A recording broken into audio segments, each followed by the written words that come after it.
Bible itu nggak ada. Tunjukkan kepada saya, mana ada orang murtad karena baca Bible? Itu nggak ada. Caranya memurtadkan itu gampang. Apa itu? Teror. Berikan rasa takut.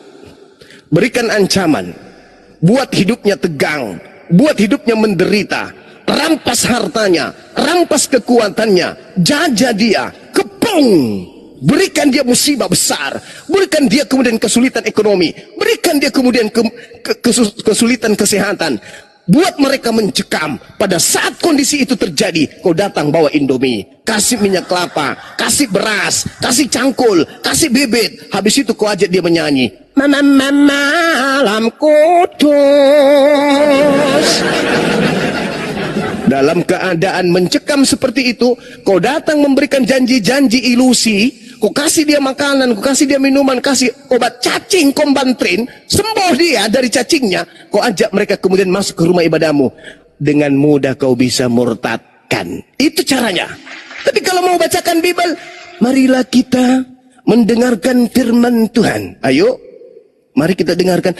Lalu mereka membawa Yesus dan membunuh Yesus. Lalu setelah Yesus mati pada hari ketiga, maka bangkitlah dia. Kira-kira ada nggak orang waras mau menyembah hal-hal seperti itu? Nggak ada orang waras. Hah? Apa kata Bapak? Ketika dia mati pada hari ketiga, dia keluar dari kubur. Hah? Keluar dari kubur jadi Tuhan. Tadinya dia manusia kan Pak? Iya. Tadinya dia makan? Iya. Minum? Iya. Tidur? Iya. Netek? Iya. Terus setelah dia mati keluar dari kubur jadi Tuhan Pak. Gimana Pak masuk akalnya Pak? Tidak bisa. Tidak ada orang yang murtad karena mendengarkan Bible. Yang tadi itu solusinya. Penjajahan, penindasan, penekanan, perampasan hak, buat mencekam, buat teroris, buat kemudian keadaan guncang. Setelah mereka miskin, setelah mereka kemudian menderita, ketika mereka kemudian kesakitan, tidak ada sekolah, tidak ada tempat bernaung, datangkan misionaris kepada mereka dengan muka yang lembut, kata-kata yang manis, bantuan-bantuan. Shalom, shalom. Kami anak-anak Tuhan datang untuk memberikan berkat. Mudah-mudahan Bapak Ibu seisi rumah bisa mendapatkan berkat kasih karunia Tuhan yang ada di surga. Namun sebelumnya Anda Indomie ini, sudahlah kiranya kita berdoa bersama-sama dengan menyanyikan sebuah lagu. Malam kudus. Kalau udah kayak begitu, murtad. Inilah yang terjadi setelah Belanda, Portugis datang ke Nusantara. Jadi mereka yang kemudian ikut adalah mereka yang sulit untuk merasakan lapar. Yang ikut kepada agama penjajah adalah mereka yang takut untuk berjuang. Mereka yang ingin kemudian enak, berkongsi, kemudian hidup di kubu penjajah. Melihat saudara-saudaranya pribumi dibantai, dia malah ikut ke rumah penjajah, menjadi tukang cuci, menjadi tukang masak, pembersih rumah ibadah, pelap sepatunya dan seterusnya. Itulah mereka penerus agama penjajah. Tapi kalau dikatakan karena dibacakan Bible, pret. Data mana di Bible yang bisa menjadikan manusia masuk Kristen? Ada? Nggak ada. Kecuali yang tadi. Ketika mencekam, ketika menakutkan. Ingat, kenapa banyak yang Kristen pada saat penjajahan dan setelah penjajahan? Karena penjajah berhasil menyebabkan manusia menjadi yatim piatu jutaan. Karena penjajah berhasil membuat wanita jutaan menjadi janda. Mereka-mereka inilah yang kemudian mencekam hidupnya. Lalu didatangi, dibagi-bagikan, dikasih beasiswa, dikasih pengobatan gratis, bahkan lebih daripada itu. Siapa yang tidak mau? Dalam keadaan tersiksa, terpojok, lapar, tak ada tempat tidur, didatangkan, dikasih semua fasilitas. Ya maulah. Habis itu, ketika mereka semua sudah fasilitasnya sudah banyak, Indonesia sudah merdeka, datanglah tuh dia pakai baju lengkap, seragam, senyum-senyum kemana-mana. Kami ajaran kasih loh. Kami adalah kasih. Agama kami kasih loh. Kasih kepada Tuhan, kasih kepada sama manusia. Doakanlah musuhmu, jadikanlah musuhmu sebagai sahabatmu. Doakanlah mereka baik-baik, kasihilah mereka dengan segenap. Prat. Popo sudah membuat manusia mencekam ratusan tahun, baru datang bermanis-manis. Tengok ke tempat mereka yang mayoritas di luar negeri sana. Bagaimana perilaku mereka yang mayoritas tuh? terhadap Islam yang minoritas. Hah? Orang wudhu, ini ada video dari luar negeri saya dikirimkan. Umat Islam di Inggris berwudhu, orang Kristen masuk di tempat wudhunya. Ngapain kau wudhu? Untuk apa kau wudhu? Hah? Kau mau menyembah kepada Tuhannya Nabi Muhammad yang pedofil itu? Kepada Nabi Muhammad yang menyembah batu itu? Ngapain? Orang di dalam masjid lagi wudhu, didatangi misionaris, dikata-katain seperti itu. Kenapa bisa terjadi? Karena itu di tempat mereka mayoritas. Kalau Indonesia juga mayoritas agama Kristen, wow, sudahlah, saya nggak usah bicara. Lihat fakta aja. Sedangkan minoritas aja mereka mengambil istilah-istilah Al-Quran masuk ke dalam Bible. Sedangkan minoritas aja, saya sebagai pembina apologet Islam Indonesia didatangi oleh misionaris di dalam keadaan kami lagi berkumpul internal Islam, kegiatan Islam Milad Apologet Islam Indonesia, datang misionaris yang membawa baju kaos mengajak menjadi Kristen. Bagaimana kalau dia mayoritas? Ingat, banding Islam dengan Kristen di Nusantara ini 86% dibanding 6%. 6% Kristen, itu pun masih berbagai sekte. Islam 86%. Yang 6% kemudian, cobalah tindakannya terhadap yang 86% ini. Kemudian sebaliknya, kami yang 86% terhadap mereka yang secuil ini. Ada nggak perbuatan kami, tindakan-tindakan kami yang kemudian tidak intoleran? Enggak kan? Malah tadi ada yang mengatakan, inilah bukti Islam Kristen itu benar. Apa benarnya? Karena kami kan ibadah minggu. Kami liburkan seluruh dunia hari minggu. Justru harusnya kami yang berbicara. Inilah bukti bahwa Islam itu toleransi. Kuat. Ketika ibadah kalian minggu diliburkan orang, semua kami libur juga. Padahal kami nggak ngapa-ngapain. Harusnya kami yang mayoritas libur hari Jumat. Karena kami mau ibadah. Kami yang penuh. Di mana-mana, masjid di mana-mana. Kami yang memenuhi kantor-kantor. Hari Jumat kami mau istirahat dong. Karena kami wajib ke masjid hari Jumat. Libur Indonesia hari Jumat. Harusnya kami mengatakan begitu. Tapi apa keputusan Islam secara menyeluruh? Biarlah kita libur hari Minggu. Dan kita kerja secapek-capeknya kita. Ya kalau ada panggilan, ya kita hari Jumat. Karena itu perintah. Selama mereka tidak mengganggu kita ibadah hari Jumat itu. Silakan aja kerja. Tapi ketika hari Jumat datang azan Jumat, liburkan kantor, kita izin, kita tutup kantor maksudnya, habis itu kita kerja, kita ibadah dulu 2 jam, habis itu kembali ke kantor. Selama itu tidak diganggu, biarin aja. Nah itu berarti Islam yang toleransi, bukan kalian. Kalian cuma 6%, libur hari Minggu. Kami yang 86%, mulai dari presiden sampai RT, Islam boleh dibilang seluruhnya. Ikut ibadah kalian libur hari Minggu, ayo. Kurang apa lagi, woi? Kurang apa lagi? Jadi toleransi itu hanya ada di Islam. Begitu saudaraku Kevin. Silakan.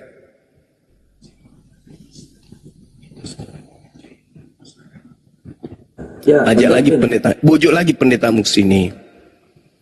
Biar saya ajarkan dia Bible.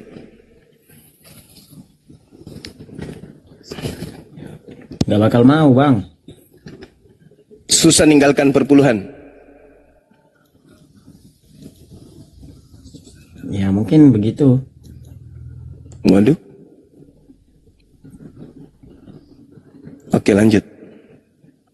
Ini dari sekte mana? Katolik, Protestan atau Advent? Advent dia gunda. Saya Advent, Bang. Apalagi Advent. Iya, lanjut. Yang tadi kata pendeta itu, percaya Kristus itu akan selamat, itu Bang Kevin. Ya, itu betul itu. Kalau percaya Yesus pasti selamat. Nah, sekarang tanya Yesus. Yesus, ya paman? Bang Sumo mau nanya dong. Ya, silakan. Kamu punya murid? Yes. Kamu utusan Tuhan? Yes. Kamu menyampaikan firman? Ya. Firmanmu sampai kepada muridmu? Yes. Seluruhnya? Ya. Ini yang mau kutanya Yesus. Apa, Bang Suma? Gini. Setiap untayan kata yang terlontar dari mulutmu itu adalah firman Tuhan yang kau terima dari Tuhan kan? Ya. Murid-muridmu dengar? Yes. Nah, seluruh firman yang engkau berikan kepada muridmu, apakah kau sudah sampaikan kepada mereka? Sudah. Apa respon muridmu ketika seluruh firman itu kau sampaikan kepada mereka. Apa kata Yesus? Yohanes 17 nomor 8. Segala firman yang engkau berikan kepadaku, kata Yesus, telah aku sampaikan kepada muridku. Dan mereka telah menerimanya. Dan mereka percaya bahwa engkaulah yang telah mengutus aku. Itu Bang Suma. Jadi murid-muridku seketika telah menerima semua firman yang aku berikan kepada mereka. Mereka itu percaya bahwa Bapa yang telah mengutus aku. Oh gitu. Jadi murid-muridmu seluruhnya percaya kalau kamu itu adalah utusan Tuhan. Iya dong, muridku gitu loh. Terus apa akibatnya? Kalau murid-muridmu percaya bahwa kau itu utusan. Nah, Bang Suma, sini aku bisikin. Ada rahasia yang kusampaikan kepada muridku. Apa rahasianya? Aku katakan kepada mereka, jika engkau ingin masuk ke dalam surga, maka kau akan memperoleh hidup kekal, bukan kematian kekal. Dan hidup kekal itu adalah kalian mengenal Elohim sebagai satu-satunya Tuhan yang benar dan mengenal Yesus Kristus yang engkau Elohim utus. Itu rahasia yang sudah kubocorkan kepada muridku. Untuk memperoleh hidup kekal harus mengenal diriku sebagai utusan Tuhan. Titik. Berarti percaya kepada Yesus memperoleh hidup yang kekal, dan percaya kepada Yesus menghantarkan manusia, menjadikan Yesus sebagai rasul utusan Tuhan untuk Bani Israel saja. Betul itu. Makanya dalam Yohanes 3 nomor 16, begitu besar kasih karunia Tuhan akan dunia ini sehingga dia menganugerahkan anaknya yang tunggal supaya siapa yang percaya tidak binasa melainkan hidup yang kekal. Jadi kalau kita percaya kepada Yesus, kita memperoleh hidup yang kekal. Percaya kepada apa? Kepada tangannya, kepada mulutnya, kepada kakinya, kepada kepalanya, atau kepada apanya? Kepada ucapannya. Yesus berkata, aku diutus hanya kepada domba yang sesat dari umat Israel. Percaya kagak? Kalau percaya, berarti kita harus legowo menerima kita ini bukan umatnya. Kalau tidak percaya, lah kau anggap dirimu lah sebagai pengikutnya. Yesus berkata, aku diutus hanya kepada domba yang sesat dari umat Israel. Kita bukan domba dari Bani Israel, kita bukan orang sesat dari kalangan Israel. Terus kenapa kita ngaku-ngaku sebagai pengikut? Kemudian ketika Yesus mengatakan, waspadalah agar kamu jangan disesatkan, sebab akan datang banyak penyesat memaki namaku dan berkata aku Kristus, dia akan menyesatkan banyak orang. Percaya nggak? Percaya. Nah, kalau percaya, kudu Anda yakini ada Yesus palsu yang menyesatkan banyak orang. Mana Yesus palsu yang menyesatkan banyak orang itu? Dan apa nama kelompok banyak orang itu? Kalau kau percaya, harus ada. Kalau percaya, maka Yesus palsu yang datang kepada Paulus dan banyak orang yang disesatkan itulah Kristen. Kalau percaya, harus keluar dari sana. Karena Yesus mengatakan, barang siapa yang percaya kepadaku, dia bukan percaya kepadaku, tetapi percaya kepada Bapa yang telah mengutus aku. Nah, kami umat Islam gimana? Umat Islam mengakui Nabi Isa, sosok manusia yang lahir tanpa ayah, penuh dengan mujizat, yang datang di tengah-tengah Bani Israel, yang kemudian mengajarkan Bani Israel kembali kepada hikmah Torah yang disebut Injil. Percaya enggak umat Islam bahwa ada Nabi lahir tanpa ayah? Percaya? Percaya enggak umat Islam bahwa dia mengajarkan hikmat Injil? Percaya? Percaya enggak umat Islam bahwa dia itu berasal dari perawan? Percaya? Percaya enggak kalau dia tanpa ayah? Percaya? Percaya enggak dia mengajarkan satu Tuhan? Percaya? Percaya enggak dia kalau dia itu untuk Bani Israel? Percaya? Berarti Islam ini memperoleh hidup kekal atau mati kekal? Hidup kekal dong. Bagaimana dengan Kristen? Nah, di dalam 2 Yohanes 1 nomor 7 diterangkan begini. Penyesat itu adalah dia yang pergi ke seluruh dunia yang tidak mengaku bahwa Yesus itu datang sebagai manusia. Saya ulang lagi. Penyesat itu, pembohong itu, penipu itu, planos dalam bahasa Yunani, adalah dia yang pergi ke seluruh dunia yang tidak mengakui bahwa Yesus datang sebagai manusia. Siapa yang kemudian tidak mengakui Yesus datang sebagai manusia. Paulus, di mana dalilnya? Galatia 1 nomor 1. Aku menerima Injil bukan dari manusia. Lalu dari mana? Dari Yesus. Berarti kamu tidak mengakui dia manusia. Karena kau menerimanya bukan dari manusia, tapi dari Yesus. Berarti Anda tidak mengakui Yesus itu datang sebagai manusia. 1. Galatia 1 nomor 11 nomor 12. Bukan manusia mengajari aku Injil, tetapi Yesus Kristus. Artinya Yesus Kristus bukan manusia dong. Yang datang kepada Paulus bukan manusia dong, tetapi Yesus Kristus. Berarti Paulus mengakui bahwa yang datang kepadanya Yesus tapi bukan manusia. Sedangkan dalil 2 Yohanes 1:7, siapakah penyesat itu? Bukankah dia yang pergi ke seluruh dunia yang tidak mengaku bahwa Yesus itu adalah manusia, yang datang sebagai manusia? Nah, bagaimana dengan Kristen? Nah, kita panggil Kristen. Saudara-saudaraku Kristen, kumpul, siap komandan, baris, hitung, 1, 2, 3, 4, 5. Nah, dari sana, ayo. Yesus itu manusia atau bukan? Manusia. Kamu, Yesus manusia atau bukan? Manusia. Yesus datang sebagai apa? Manusia. Manusia. Ah, semua orang Kristen kalau ditanya, Yesus adalah manusia. Ah, kita tepuk tangan, hore! Tapi tiba-tiba ada yang berteriak dari belakang. Tapi tunggu dulu Pak, tunggu dulu. Apa lagi? Tetapi dia juga Tuhan. Berarti ketika mulutnya mengatakan Yesus itu manusia, kita tertipu. Kenapa kita tertipu? Karena ternyata di gereja dia tuhankan manusia itu. Berarti dengan kata lain, tidak mungkin Kristen ini rela dalam keadaan waras menyembah manusia, nggak mungkin. Dengan kata lain, dia menolak Yesus itu manusia, kawan-kawan. Cuman di mulut doang mereka mengatakan Yesus itu manusia, tapi pada prakteknya, dalam hati dan pikirannya, Yesus itu adalah Tuhan. Dengan kata lain, tergenapi apa yang tertulis dalam Bible 2 Yohanes 1:7. Siapakah penyesat itu? Bukankah dia yang pergi ke seluruh dunia yang tidak mengakui? Berarti tidak mengakui itu artinya berbicara mengenai hati, bukan hanya mulut, tapi hati yang menentukan dan pikiran. Tidak mengakui bahwa Yesus datang sebagai manusia. Apa buktinya Kristen itu penyesat? Apa buktinya Kristen itu pembohong? Dia mengatakan dengan mulutnya, Yesus 100% manusia, tapi pada prakteknya, Yesus juga 100% adalah Tuhan. Pembohong. Penipu. Kemana dalahnya penipu dan pembohong? Ya ke neraka dong. Tuh, itu fakta real. Hei, saudaraku Kristen, bom-bom. Iya, paman, Yesus itu apa sih menurutmu, bom-bom? Yesus itu manusia, Bang Suma. Masa sih? Iya. Tapi dia juga sepenuhnya Tuhan. Pret. Bagaimana mungkin seekor sapi dikatakan dia adalah seekor sapi, Bang Suma, tapi dia juga adalah seekor ayam?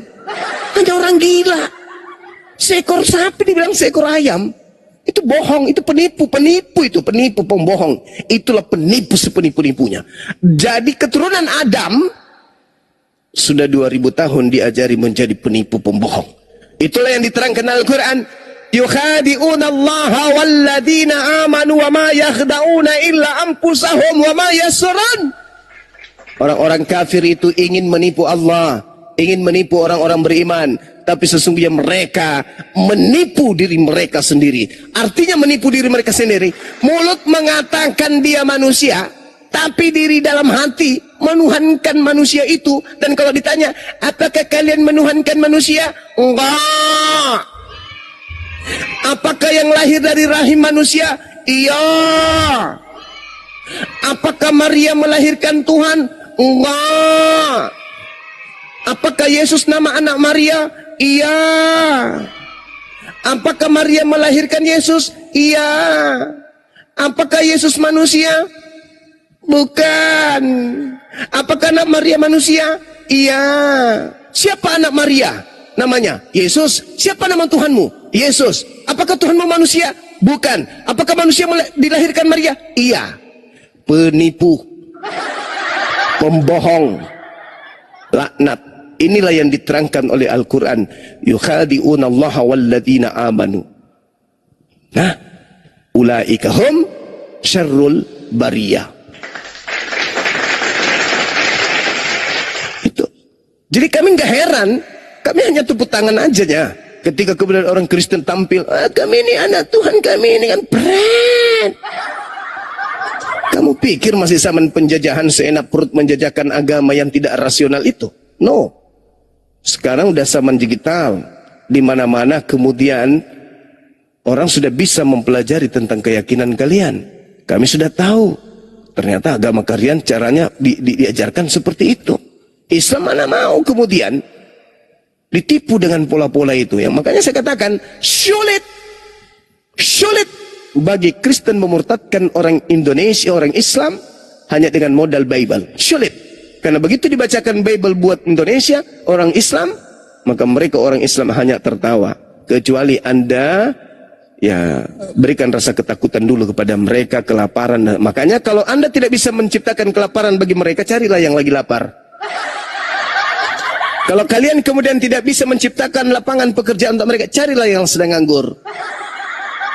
Pasti itu. Anda Islam, iya. Apa bantuan masjid untuk Anda? Enggak ada. Anak Anda berapa? 5. Berapa yang sekolah? Enggak ada. Ada BPJS? Enggak ada juga. Mau enggak anaknya sekolah? Mau dong, Pak. Mau enggak kamu punya BPJS? Mau dong, Pak. Mau enggak hidup layak? Mau dong, Pak. Mau enggak aku kasih usaha? Mau dong, Pak. Boleh, tapi kau dibaptis. Oke. Jadilah halilintar. Ke gereja lah mereka pelan-pelan. Itulah yang caranya menjadi pengikut. Tapi kalau diberitakan Bible, makanya kenapa di gereja itu tidak ada toa? Karena tidak ada orang yang mendengarkan Bible itu bisa murtad dari Islam. Coba aja pakai toa di gereja. Baca Amsal, baca Yehezkiel, mati meja. Gak ada yang mau. Makanya itu alasannya. Itu makanya kenapa kemudian mereka tidak pakai toa. Bukan karena mereka toleransi. No, gak mungkin. Faktanya apa? Coba tengok di pasar-pasar itu yang mayoritas mereka. Di pasar mereka pakai sound system berteriak. Tak ada keselamatan. Darah Yesus halilintar. Itu aja yang dibilang. Coba. Tapi kenapa di rumah ibadahnya ketika mereka ibadah tidak pakai toa? Supaya kita dengar selayaknya Al-Quran. Qul huwallahu ahad. Allahus samad. Lam yalid wa lam yulad. Wa lam yakul lahu kufuwan ahad. Seluruh manusia, seluruh makhluk bisa mendengarkan. Kenapa? Karena rasional. Katakanlah tiada Tuhan itu satu. Katakanlah Tuhan itu satu. Katakanlah bahwasanya Tuhan itu bukan manusia dan bukan anak manusia. Katakanlah tak ada serupa yang setara dengan manusia, tak ada yang setara dengan Tuhan dan seterusnya. Masuk akal. Bandingkan kalau dibacakan, pada hari ini telah lahir bagimu juru selamat Kristus Tuhan di kota Daud. Tuhan lahir. Tuhan lahir. Kalau Tuhan lahir berarti ada ibunya. Kalau Tuhan anak berarti Tuhan ibu. Kalau ibu adalah melahirkan Tuhan dan anaknya adalah Tuhan, berarti ibunya juga Tuhan. Nah, kalau anak ini disebut Tuhan, ibunya disebut Tuhan. Ibu punya saudara nggak? Punya. Berarti Elizabeth adalah tantenya Tuhan. Tante Tuhan, selamat pagi.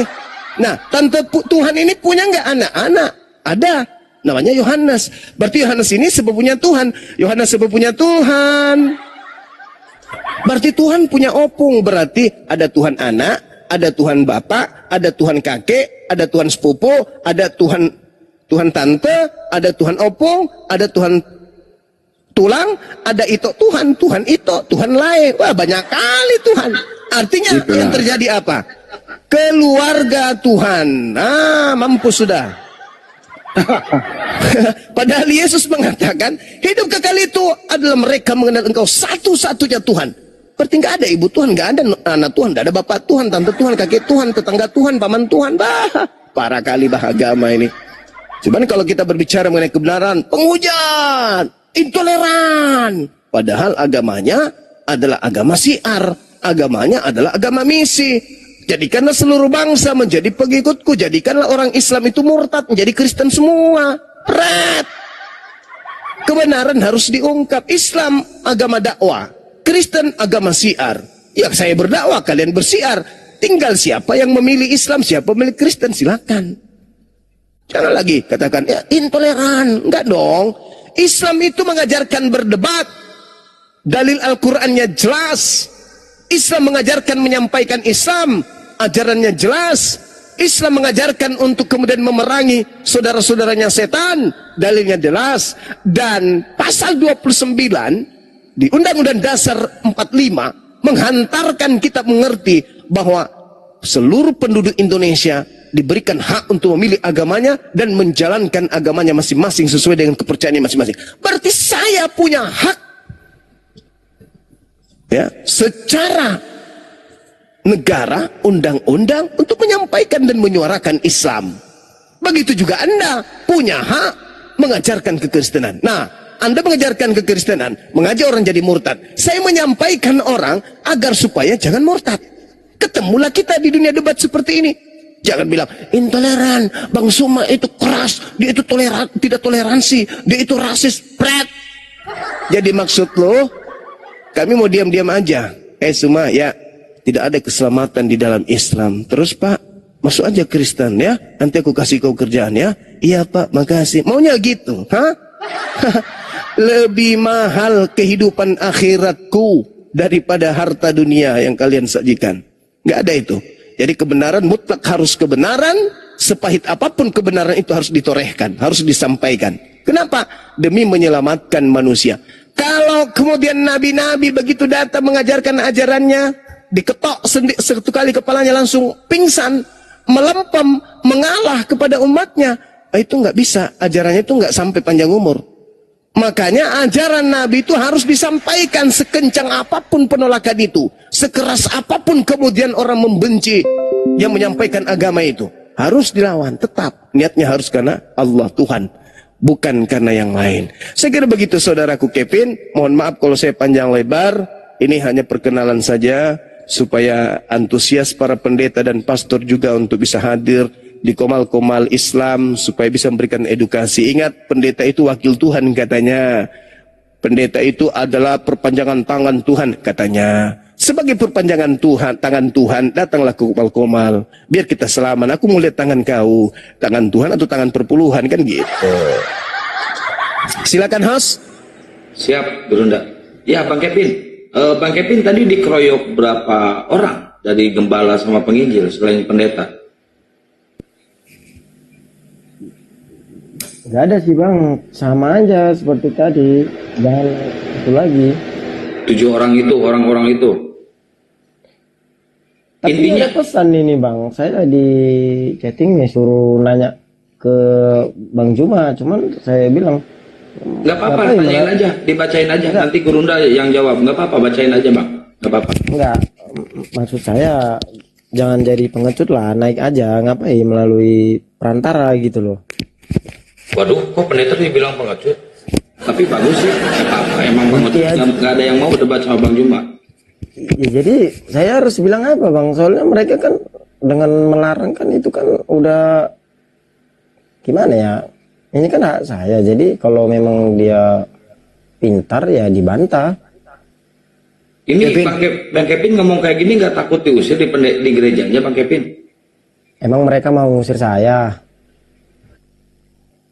Pipin, setelah kau diskusi sama pendeta begini, kau keputusan apa yang kau mau ambil sekarang?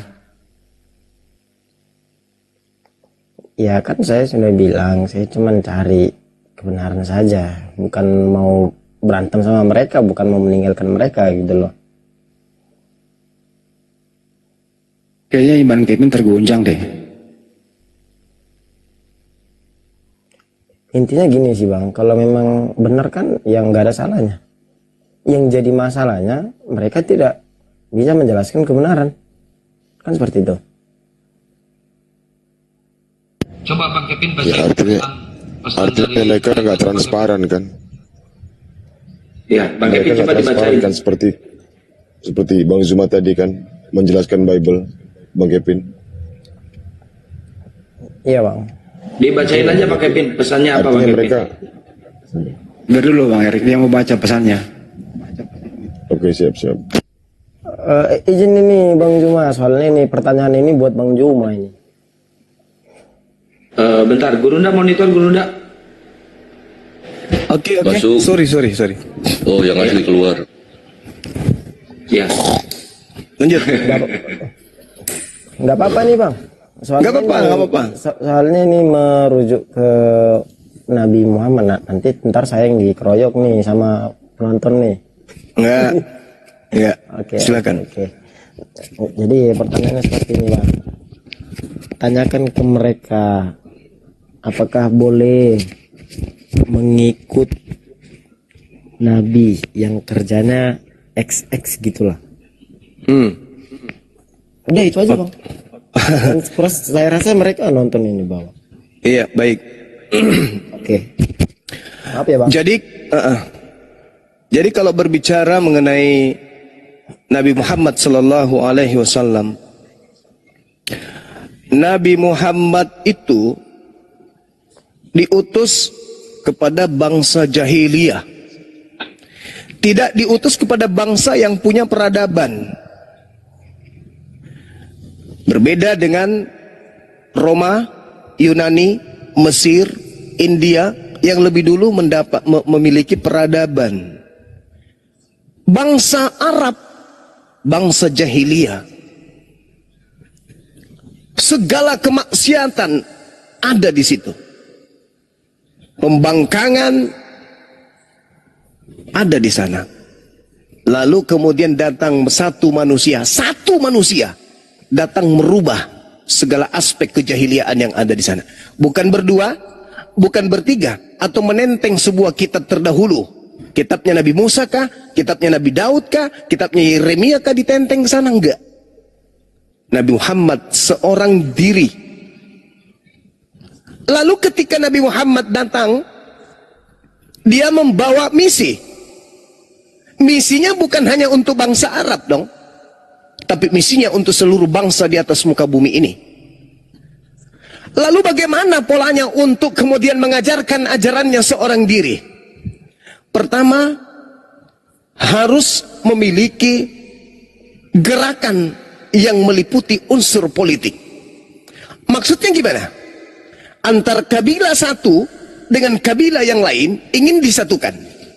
Supaya memudahkan dakwah Rasulullah, maka Rasulullah menikahi orang Jawa misalnya. Lahirlah anak dari Jawa. Lalu seorang Rasulullah menikahi seorang Bugis. Maka keturunan Nabi Muhammad ada dari Bugis, ada dari Jawa. Bersatu enggak orang Jawa dengan Bugis seketika itu? Bersatu. Mudah enggak bagi Rasulullah kemudian mengajarkan ajarannya ketika kemudian Nabi Muhammad telah menundukkan penggawa-penggawa dari Jawa, penggawa-penggawa dari Bugis menjadi pejuang-pejuang di lingkaran dakwanya. Mudah enggak bagi dia untuk mengislamkan orang Jawa melalui tangan-tangan orang-orang penguasa yang sudah menjadi bagian daripada misi risalah kenabiannya? Mudah enggak bagi dia untuk kemudian menjadikan orang Bugis menjadi mudah mengikuti risalah kenabiannya? Mudah dong, karena di situ sudah ada anaknya yang berpengaruh, kemudian istrinya yang berpengaruh kepada kelompok tersebut. Begitu juga kepada bangsa Jawa. Itulah yang terjadi kepada baginda Rasulullah Muhammad SAW. Seketika Arab bersatu, yang tadinya musuh-musuhan, yang tadinya kemudian menyembah masing-masing dewa. Dewa dari kabilah ini, Tuhannya, sembahannya, dewanya hanya berkuasa sampai wilayah ini. Dewamu nggak boleh lewat ke sini. Ini wilayah dewaku, dewamu nggak boleh sampai ke sini. Ini dewamu hanya sampai sana. Kalau dewa yang di sebelah cuma sampai sini. Mereka memiliki banyak dewa. Kemudian berbicara mengenai wanita. Ada nggak batasan? 4 istri, 10 istri sebelum Nabi Muhammad itu datang? Nggak ada. Hadirkan seorang pendeta di depan saya. Kalau bisa menunjukkan ada perintah kepada jemaat, cukup 1 istri. Hadirkan depan saya. Sekali lagi saya katakan, hadirkan pendeta yang bisa menunjukkan ada perintah di dalam Taurat, di dalam kitab Tanakh, atau di dalam perjanjian baru, kitabnya orang Kristen. Untuk jemaat Kristen cukup 1 istri. Hadirkan kepada saya. Kalau ada dalil itu, maka saya tutup Yayasan Apologet Islam Indonesia yang menjadi momok yang menakutkan bagi para pendeta. Ada nggak? Ngeri. Itu nggak ada. Justru cukup 1 istri itu adanya di Al-Quran. Cuman agama Islam yang mengajarkan umatnya menikah cukup 1 istri. Kristen tidak. Anda baca Lukas 18, nomor 29, nomor 30. Yesus mengajarkan kaumnya Bani Israel barang siapa yang meninggalkan istrinya untuk menjadi pengikutku karena Allah, dia akan memperoleh istri berlipat ganda sekarang juga. Itu kata Yesus kepada Bani Israel, bahwa Bani Israel boleh mendapatkan istri berkali lipat ganda, halilintar. Kemudian di dalam Matius 19:29, pengikut Yesus akan mendapatkan 100 istri nanti di surga. Catat itu pendeta. Jangan kalian menipu jemaat dengan mengatakan cukup 1 istri, tapi kondom di tas, di dompet bersebaran. Di mana ada misa, di mana ada ini. Catat itu. Sampai tai lalat di kemaluan kalian aja ditahu sama bininya orang kok.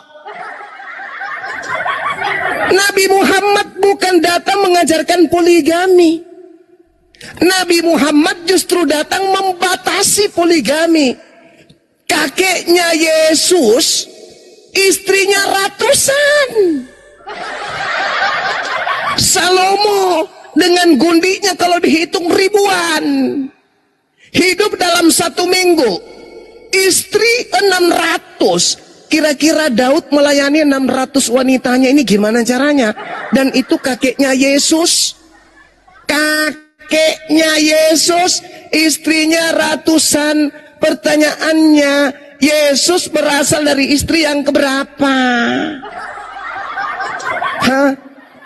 Jadi jangan sok cantik, jangan sok paten. Tidak ada ajaran Tuhan melarang poligami. Dari perjanjian barunya orang Yahudi sampai perjanjian barunya orang Romawi, tidak ada larangan poligami. Tidak ada perintah cukup 1 istri. Hanya di Islam perintah 1 istri itu ada. Kenapa Nabi Muhammad kemudian menikahi sampai 11 wanita? Yang dinikahi apakah seperti pendeta-pendeta hari ini? Enggak dong. Nabi Muhammad menikahi janda-janda tua. Dia raja, dia presiden, dia pemimpin negara. Mekah, Madinah di bawah kekuasaannya, bahkan menyebar kekuasaannya kemana-mana. Ada dia kemudian semena-mena terhadap wanita? Ada dia punya gundi meskipun 1? Gak ada.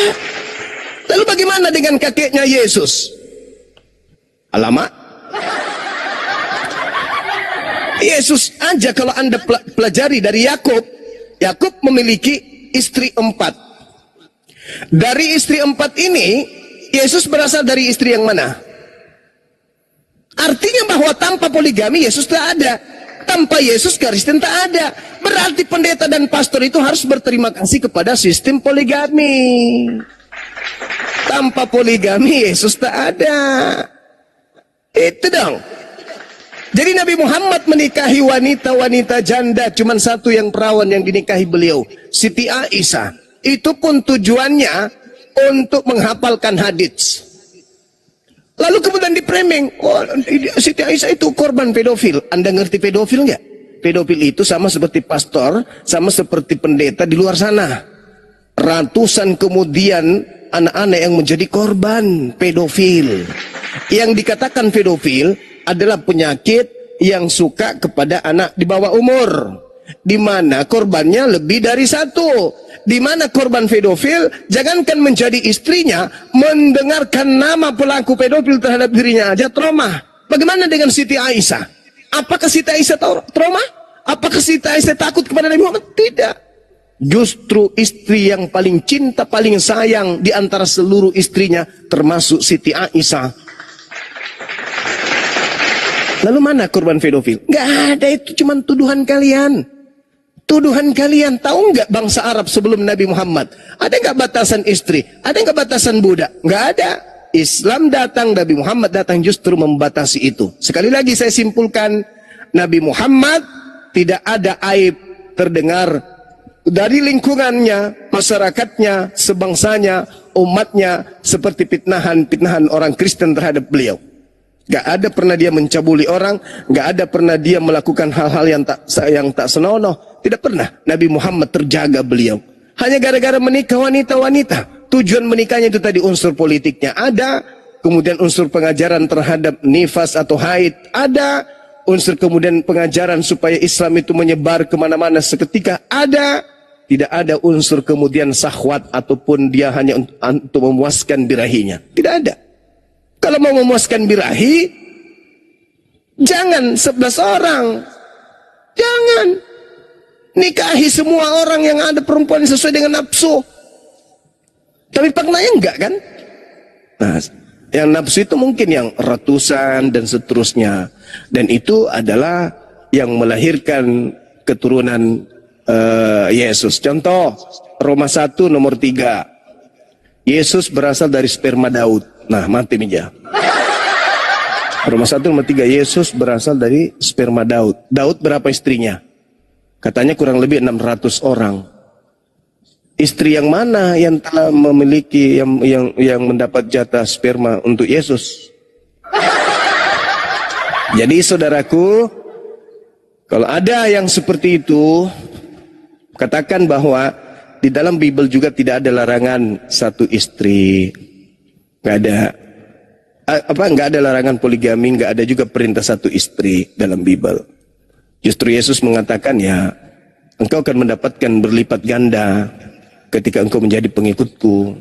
Kau tinggalkan istrimu demi untuk menjadi pengikutku, maka kau akan mendapatkan lipat ganda saat ini juga. Kalau lipat ganda itu satu atau lebih dari satu? Lebih dari satu.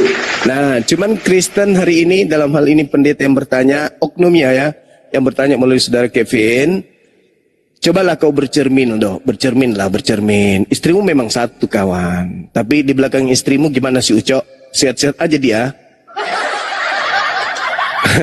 Sehat-sehat aja dia si Ucokmu itu. Saya pernah, ini ada Bang Handi jadi saksi, saya dan Bang Handi mensyahadatkan salah seorang pastor.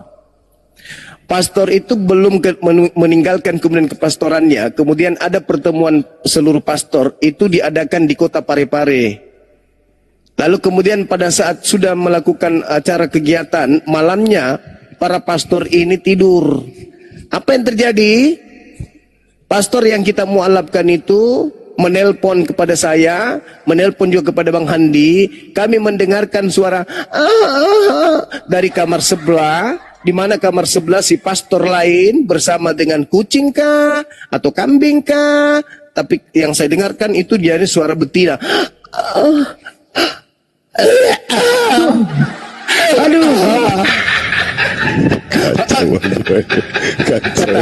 Kata pastornya sama saya, itu fakta, itu real. Itu fakta, itu real. Kata pastornya kepada saya, Kanda, coba dengarkan ini. Apa sih? Dia tempel HP-nya itu di dinding. Kebetulan dindingnya itu mungkin triplex atau apa. Kedengaran suara mendesah, persis ibu-ibu yang sedang digigit kemudian kakinya kepiting. Coba. Aku bilang, itu siapa? Biasa, senior, pastor senior. Hah?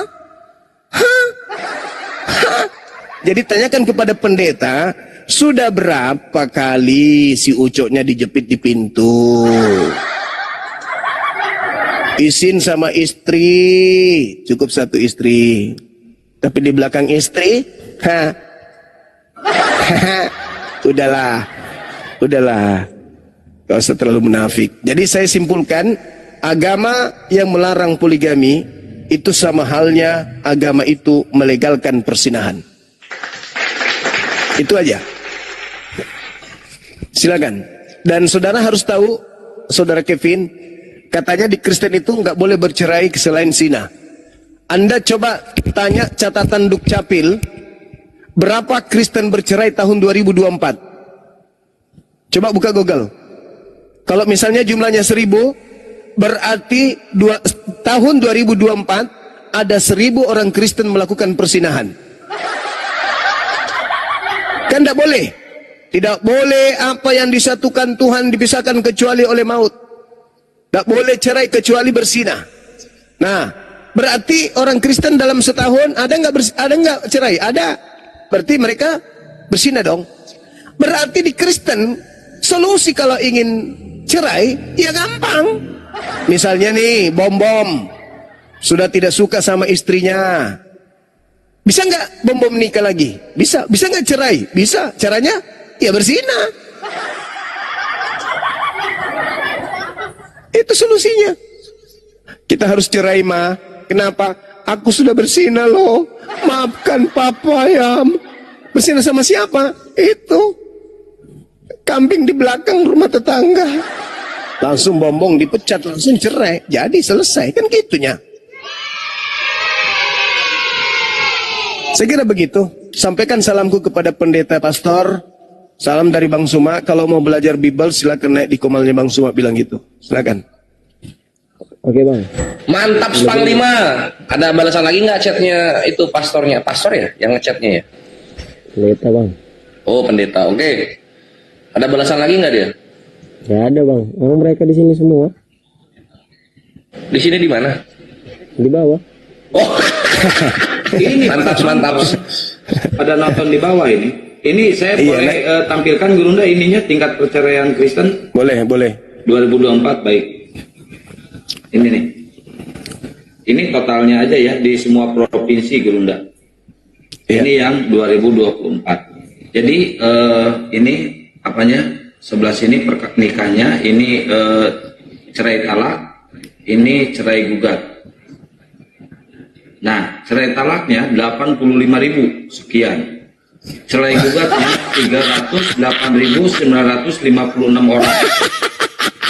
Ini sampai tahun 2024. Berapa yang cerai totalnya? Yang 2024. 2024 yang cerai talak 85.652. Yang cerai gugat 308.956 orang. Total? Ya total 85 tambah berarti 386 ribuan. Nah, Matius 19 nomor 9. Aku Yesus berkata kepadamu, barang siapa menceraikan istrinya kecuali karena zina, lalu kawin dengan perempuan lain, ia berbuat zina. Di Kristen itu tidak boleh menceraikan orang istrinya daripada kecuali berzina. Nah, gimana kalau kesimpulannya mereka ini cerai karena berzina semua? Berapa yang berzina orang Indonesia dari kalangan mereka dalam setiap tahun? Di tahun 2024 maksudnya. Berapa ayo? Menakutkan saudara-saudara, ngeri. Pak Pendeta, naik sini dong Pak Pendeta. Kita ngobrol-ngobrol santai dulu Pak Pendeta. Bang Suma menyampaikan isi Bible Pak Pendeta tanpa ada indikasi perpuluhan. Berbeda dengan Pak Pendeta, kebenaran disembunyikan demi untuk keberlangsungan asap di dapur. Kalau Bang Suma menyampaikan isi Bible, tak ada tendensi Anda mau bayar juga nggak ada sama saya, Anda tidak bayar juga nggak ada. Saya semata-mata untuk menyelamatkan manusia dari cengkraman apa ya? Cengkraman perpuluhan. Iya. Bang Hani mana hilang?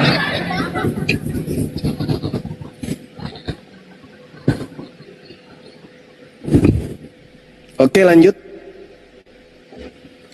Sama gini Pak Pendeta ya, ini nyambung guru ndak supaya panjang gitu. Coba lu ngomong Nabi kami XXXXX gitu ya. Kan tadi udah guru ndak bahas tuh.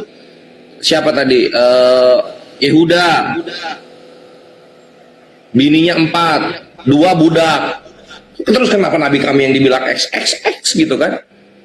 David di 2 Samuel 5 nomor 13 udah jadi raja, dia ngambil lagi istri sama Gundik. Gundik itu kan budak apa ya, budak kawin, buat kawin gitu kan.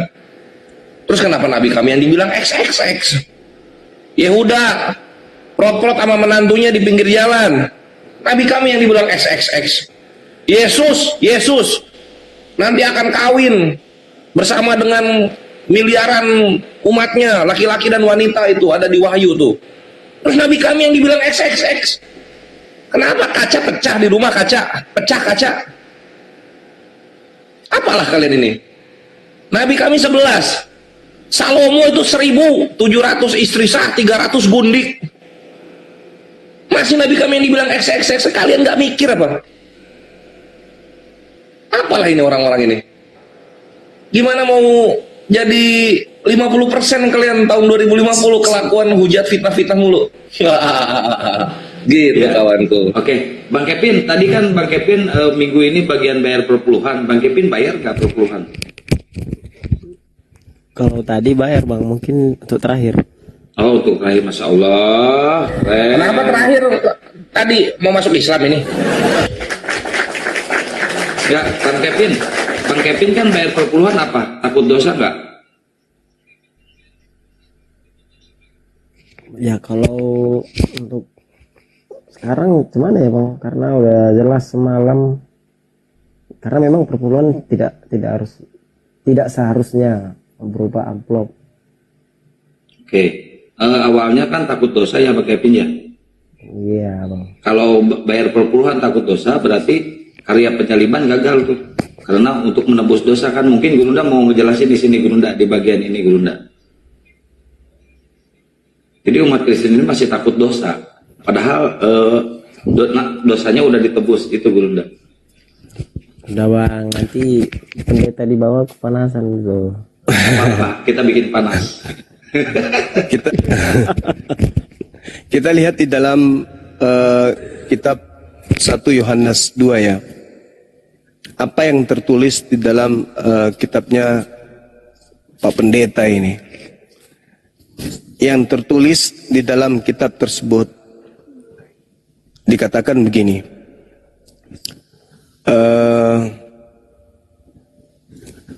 Anak-anakku katanya kan ya, panggilannya orang-orang Kristen itu kan dipanggil anak-anak katanya ya. Katanya gini, anak-anakku, hal-hal ini kutuliskan kepada kamu supaya kamu jangan berbuat dosa. Namun jika seorang berbuat dosa, kita mempunyai seorang pengantara pada Bapa, yaitu Yesus Kristus yang adil. Dan Yesus adalah pendamai untuk segala dosa kita. Dan bukan untuk dosa kita saja, tetapi juga untuk dosa seluruh dunia. Jangan kamu berdosa katanya. Tapi kalau kamu berbuat dosa, ada Yesus sebagai pendamai dosa kita. Begitu juga ketika kita melihat di dalam Roma 5. Roma 5 ini pedis-pedis sedap juga sih. Di data nomor 20-nya dikatakan begini. Tetapi hukum Taurat ditambahkan supaya pelanggaran menjadi semakin banyak. Kata Paulus, dan di mana dosa bertambah banyak, di situ kasih karunia menjadi berlimpah-limpah. Di mana dosa bertambah banyak, di sana kasih karunia menjadi berlimpah-limpah. Supaya sama seperti dosa berkuasa dalam alam maut, demikian juga kasih karunia akan berkuasa oleh kebenaran untuk hidup yang kekal oleh Yesus Kristus Tuhan Kristen. Di mana dosa bertambah banyak, di sanalah kasih karunia menjadi berlimpah-limpah. Maksudnya apa ini?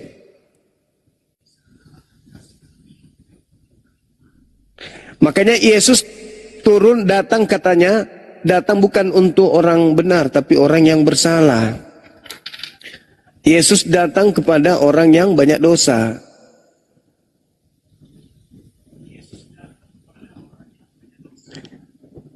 Itu gimana maksudnya?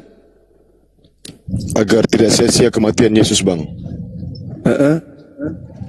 Ya karena Kristen ini harus berdosa. Karena kalau Kristen tidak berdosa, maka sia-sialah kematian Yesus di tiang salib. Walah. Terus dalam Markus 2 nomor 17, Yesus mendengarnya dan berkata kepada mereka, bukan orang sehat yang memerlukan tabib, tetapi orang sakit. Aku datang bukan untuk memanggil orang yang benar, melainkan aku datang untuk memanggil orang yang berdosa. Ada enggak yang mau dipanggil Yesus? Berdosalah.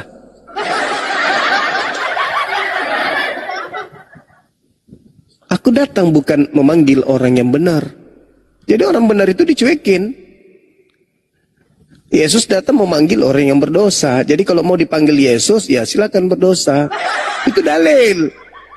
Markus 2 nomor 17. Itu dalil. Nah itu juga yang buat saya heran. Di mana dosa semakin banyak, di sana kasih karunia menjadi berlimpah-limpah. Ya buatlah dosa semakin banyak, supaya kasih karunia melimpah.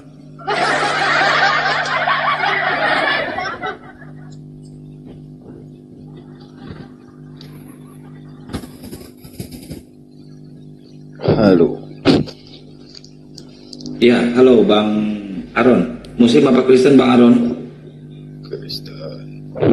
Kristen. Baik, silakan. Kalau mau diskusi sama Bang Juma silakan. Bang Kevin lagi mandi. Silakan. Jadi gini Bang, ya. Semua itu datang untuk memberikan pengajaran.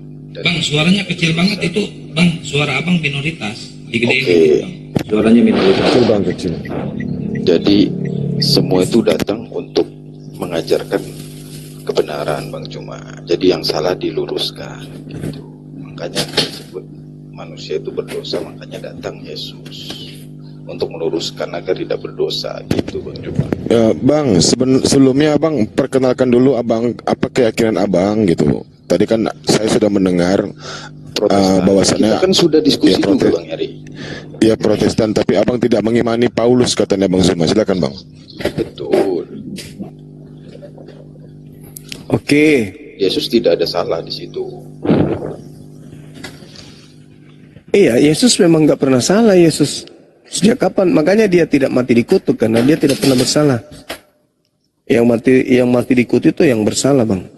Iya, jadi Yesus itu bukan tujuannya untuk mengampuni dosa, Bang Juma. Tujuannya dia itu meluruskan orang-orang yang berdosa. Gitu, Bang Juma.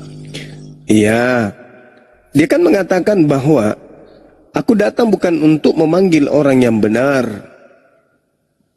Aku datang memanggil orang yang berdosa. Mau nggak Anda kemudian dipanggil Yesus? Iya, dulu dia datang memang orang-orang pada waktu itu lagi berdosa, Bang Juma. Berdosa. Ya iya, sekarang Mengenal Bapak pada saat sekarang mau nggak kemudian dipanggil Yesus? Mau nggak? kita ikuti pengajarannya, Bang Juma. Ajaran yang mana itu? Ajaran Yesus memperkenalkan Bapak. Memperkenalkan Bapa. Iya, Maksudnya? Yesus datang memperkenalkan Tuhan Bapak. Memperkenalkan gimana? Iya, dia mengajarkan bahwa Tuhan itu satu, yaitu Nah itu sudah ajaran itu sudah diajarkan dan dianut semua orang Yahudi sebelum Yesus datang. iya. Tapi Nggak ada orang Yahudi mengatakan Tuhannya mereka tiga. betul, tapi kan pada saat itu masih ada yang berdosa. Makanya dia datang untuk meluruskan lagi. Itu Dosanya karena apa, Bang? Menuhankan tiga Tuhan atau karena meninggalkan hukum Torah? ada beberapa yang meninggalkan hukum Taurat. Terus yang lain? Yang lain juga ada yang menyembah selain daripada Allah Bapa. Di mana itu? Ya ada pada waktu zaman itu, makanya dia datang. Enggak, zaman Yesus orang Yahudi menyembah selain Bapa itu di mana? Ya pada waktu itu. Mana? Di mana tertulis bahwa zaman itu orang Yahudi ada yang menyembah selain daripada Bapa? Sebentar, aku cari datanya. Oke.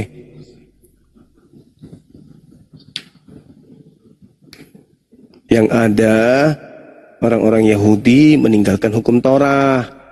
Matius 23. Jangan kau ikuti mereka. Mereka mengajarkan tentang Torah tapi mereka tidak praktekkan.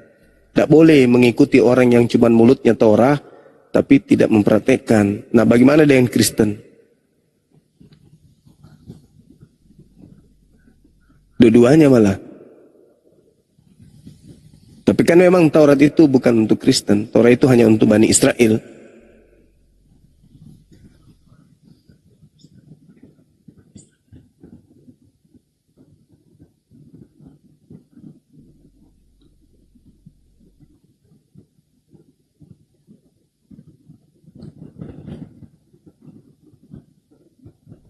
Waduh, langsung terdiam deh. Datanya saya belum dapat. Tapi Ya memang nggak ada. Nggak ada. Yesus datang untuk orang yang sesat, domba yang sesat. Kesesatan domba pada saat itu adalah meninggalkan Torah. Nah itulah tujuan Yesus datang, bukan tujuannya yang lain. ya kan diluruskan bahwa hukum-hukum dan perintah-perintah Tuhan sebelumnya ada pelanggaran di situ, makanya dia datang. Iya, pelanggarannya karena mereka meninggalkan hukum Taurat, bukan karena mereka kemudian. Hukum Taurat kan dari Bapak. Iya, mereka tahu bahwa Bapa itu adalah Tuhan, Elohim itu Tuhan, mereka tahu. Tapi mereka tidak melakukan perintah-perintah Tuhan yang adalah datang melalui Nabi Musa. Mereka tahu Tuhan itu satu, Tuhan itu tidak serupa dengan manusia, Tuhan itu bukan anak manusia dan bukan manusia. Mereka tahu Tuhan tidak serupa dengan makhluk. Datang untuk menggenapi itu, Bang. Gitunya, Bang. Menggenapi, Ajarannya dia genapi. menggenapi apa? Menggenapi apa? Menggenapi Taurat. Menggenapi Taurat gimana? Jadi perintah-perintah Bapak yang sebelumnya dilanggar diluruskan lagi. Oh, kalau itu iya. Oh iya. Kalau itu iya. Tapi kalau dikatakan menggenapi sampai dia mati, menebus, menghapus hukum Taurat, itu nggak ada itu. Dia nggak mati. Jadi yang disalib siapa? Penyaliban ada, tapi bukan dia. Bukan Yesus yang mati. Bukan. Lalu siapa? Ada yang disalib. Siapa? Siapa? Ya ada orang yang bersalah lah. Berarti yang keluar dari kubur bukan juga dia dong? Bukan. Berarti yang disembah Kristen ini yang keluar dari kubur berarti salah sembah dong? Itu kan Pak Pendeta sama gereja yang ngomong dia. Waduh, bahaya juga saudaraku ini ya. Ya memang faktanya begitu. Ini waduh. jangan-jangan saksi Jehovah ini. Jadi Tuhan Allah Bapa. Iya, Iya. bukan Yesus. Baptislah dengan nama Bapa, Putra dan Roh Kudus. Bapa Tuhan, Yesus penyampai firman, Roh Kudus yang ditugaskan Bapa. Nah itu, sepakat saya tuh. Iya, memang begitu ada. Nah, sepakat saya. Jadi bukan tiga-tiganya Tuhan. Bukan ya. Mana ada tiga Tuhan? Nah, lalu bagaimana dengan Kristen yang mengatakan tiga Tuhan satu hakikat? Ya mereka nggak ngerti hakikat itu apa. Hakikat itu berarti kesamarataan. Ya nggak mungkin Tuhan alam semesta sama dengan Yesus. Ah, pintar. Pintar ini orang ini. Ya sudah baca dari Yohanes 17 ayat 3, Yohanes 7, 28, 29, Pintar Yohanes saudara kita ini. 6, Lukas 4, 18, Matius 15, 24, Yohanes 20, 21. Di situ kan jelas Tuhan itu Bapa. Kamu merubuhkan pondasi gereja, Bang Atom. Kok gitu? Ya iyalah. Ya, kita nggak boleh menambahi firman, tidak boleh mengurangi firman. Apa Oh, yang Bapak- tambah hancur pondasi atapnya terbongkar juga itu. Gimana ini? Lah itulah yang kutanya. Saudara-saudara kita di sebelah mengatakan Yesus Tuhan, dia adalah inkarnasi Tuhan, teopaninya Tuhan, Tapi tidak firman. mana?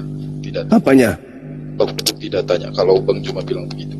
Yaitu Filipi 2 nomor 6. Filipi itu surat Paulus. Paulus tidak pernah menerima firman dari Bapa. Yang menerima firman dari Bapa itu Yesus. Nah, lalu bagaimana saudara-saudara kita yang terlanjur mendirikan gereja dengan mengatakan Tuhan turun menjadi manusia? Gereja nggak ada kaitannya dengan Yesus. Gereja itu tempat berkumpul. Ya, mereka mendirikan gereja untuk menyembah Yesus yang dewa turun menjadi manusia, itu gimana dong? Itu kan Bapak Pendeta sama pendiri gereja aja yang ngomong Yesus Tuhan. Kan Astagfirullahaladzim. Jadi gurunya saudara Kevin ini kena lagi. Aduh, gimana dong? nggak ada saya bawa orang. Enggak, konsep yang saudara bawa itu terlalu kurang ajar, bosku. Nah, kenapa? Itu faktanya.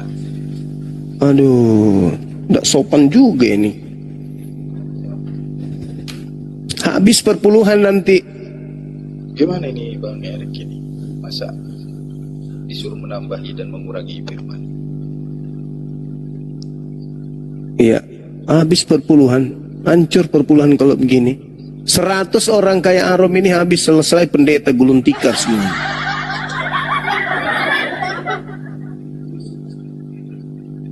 Gimana dong? Jangan mempersulit kerja pendeta lah.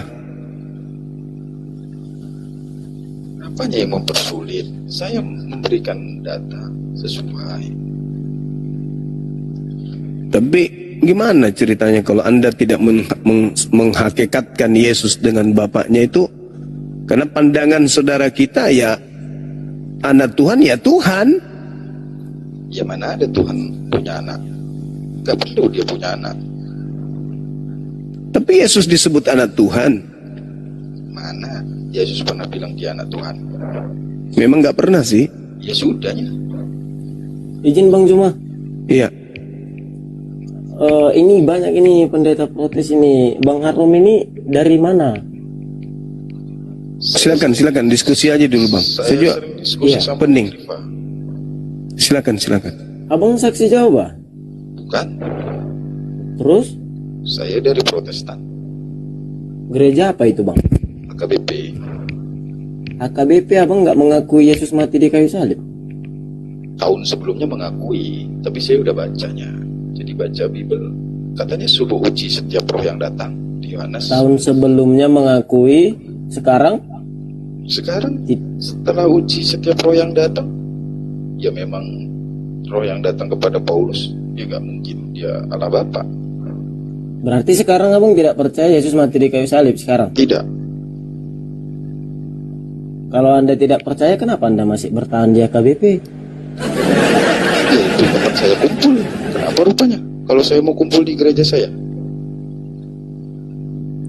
Berarti Anda pengkhianat dalam gereja Bang? Kalau seperti itu? Enggak juga, saya enggak mengkhianati siapa-siapanya. Saya datang ikut kumpul ngobrolnya. Kenapa? Di situ kan boleh ngobrol di dalam. Iya, Emang saya ada paham. larangan ngobrol di dalam gereja? Kutanya dulu. Maksud saya Dalam begini Bang. Kutanya dulu. Dalam gereja emang kita nggak boleh ngobrol sama teman kita? Boleh. Ya sudah. Iya, saya paham. Maksud saya seperti ini Bang. Kalau Anda tidak percaya Yesus mati di kayu salib, sia-sialah ibadah abang di sana. Yang bilang saya di situ ibadah siapanya? Saya kumpul, saya bilang ibadah itu seperti Yesus ya, berdoa kepada Allah Bapa. Gak perlu tempat gereja, di rumah pun bisanya. Abang berkumpul di sana bernyanyi. Iya, tapi tidak memuji Tuhan Yesus. Numpang main gaple dia di AKBP. Saya numpang ngobrol sama teman. Numpang main gaple, main catur dia di dalam. Oh, numpang nongki aja Bang ya? Iya, numpang ngopi. Oh iya nongki. Oh iya betul. Jadi saya kan meluruskan tadi yang Bang Juma bilang bahwa Yesus itu datang hanya untuk orang-orang, mengampuni dosa orang-orang. Enggak lah, Yesus itu meluruskan ajaran yang sebelumnya sudah adanya, gitunya.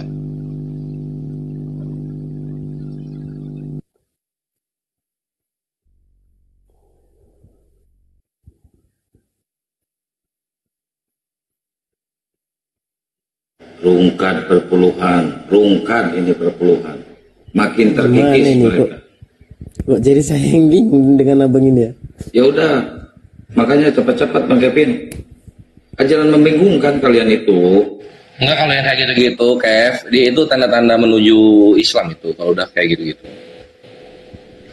Ya makanya saya bingung Bang, dia tidak mengakui tapi bertahan di situ. Belum mantep biasanya. Nunggu asam lambung naik dulu. Itu Bapak, saya percaya Bapak itu Tuhan yang mengutus Yesus. Itu ajanya. Kenapanya kau meragukan firman Bapak? Bapak berfirman kepada Yesus. Coba kau baca itu ayat yang ku bawa tadi. Kau baca semuanya tadi. Ada 7 ayat ku kasih. Kau baca Kevin, buka makanya. Saya tadi nggak dengar Bang, saya tadi kamar mandi. Oke, ku bacakan lagi. Ku bacakan lagi. Ya, oke, boleh. Buka ya.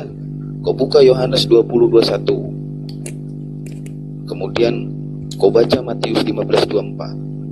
Kau baca Lukas 4:18. Kau Bang, baca Yohanes dong. 5 ayat 36. Bro, satu-satu bro, dibacain bro, satu-satu. Biar Bang Kevinnya Oke. Yohanes 20 ayat 21. Sesudah itu Yesus berkata lagi, damai sejahtera bagimu, sama seperti Bapa mengutus aku. Berarti kalau diutus, dia memang utusan. Bapa itu Tuhannya. Oke. Kemudian Matius 15:24. Yesus menjawab, aku diutus hanya kepada domba-domba yang hilang. Berarti dia diutus. dia diutus untuk mengajarkan pengajaran. Lukas 4:18. Oke. Itu menyampaikan kabar baik kepada orang-orang miskin tuh. Oke, itu ada pengertiannya. Kau tanya pendeta itu Lukas 4:18. Aku udah tanya. Itu jelas. Dia memberikan pengajaran hanya seorang pengajar. Suara lu minoritas banget, kecil banget suara lu. Kemudian Yohanes 5:36. Oke, Yohanes 5:36. Tetapi aku memiliki kesaksian yang lebih besar daripada kesaksian Yohanes. Sebab pekerjaan yang diserahkan Bapa kepadaku untuk diselesaikan, yaitu pekerjaan yang sekarang aku kerjakan itu, memberikan kesaksian tentang aku, bahwa Bapa lah yang mengutus aku. Bapa Tuhan, bukan Yesus.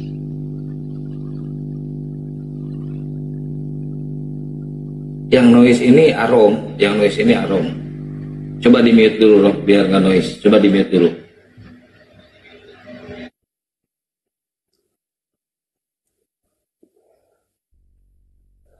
Ya silakan Bang Kevin, ditanggapi Bang Kevin.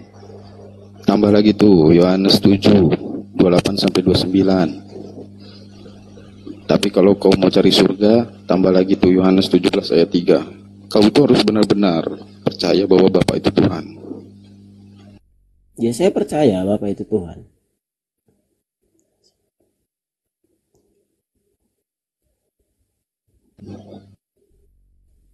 Samalah kita berarti. Udahlah. Ya udah.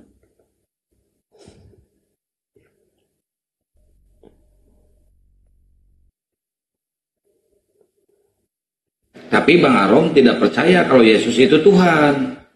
Bang Kevin, di sisi lain Bang Kevin percaya Yesus itu Tuhan. Kayak mana ini?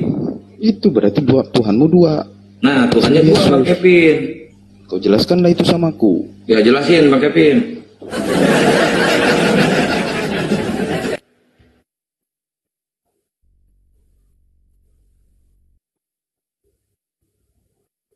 Jelasin Bang Kevin, ada perbedaannya. Jadi saya mau minta sama Bang Arom ini ya, boleh jelaskan sama saya di dalam